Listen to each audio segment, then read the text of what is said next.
Рапидно зголем е бројот на лица на кои им е диагностициран диабет за само една година.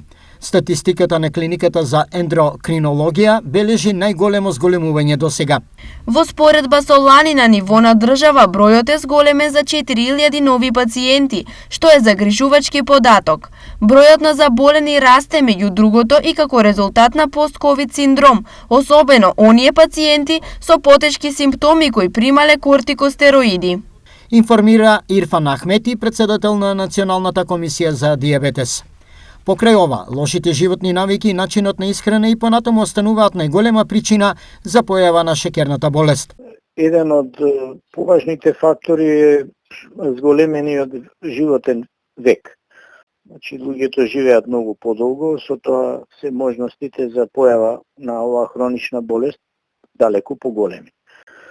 На второ место, начинот на исхрана и навиките, земање на прекалорична храна, храна која што содржи јаглени хидрати кои брзо се ресорбираат, послабо движење, односно бавење со спорт слабо или движење, да речем, физичка активност слаба.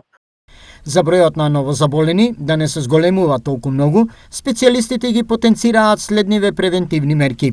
Наједноставна превенција е да отприлика ја задржат телесната тежина која би требало да ја има. Да се внесува што помалку чисти шеќери во вид на сладки, колачи, торти, течности за шеќерени, посебно газирани сокови и физичка активност. Во моментов во државата околу 130.000 лица имаат диабетес. Самата шеќерна болест предизвикува хипергликемија или покаченото ниво на шеќер во крвта. Ако не се третира подолг временски период, може да предизвика сериозни оштетувања на клучните органи, нервниот систем и крвните садови. Во последните неколку години, проблемите со квалитет на инсулинот и неговата достапност се надминати, но постојат уште многу проблеми кои треба да се решат.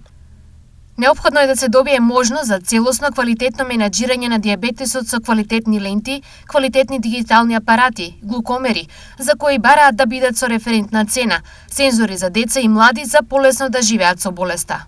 Потенцираат од Сојузот на диабетичари. Околу 422 милиони луѓе широм светот имаат диабетес, а безмалку 1,5 милион од смртните случаи на светско ниво се припишуваат на диабетес секоја година.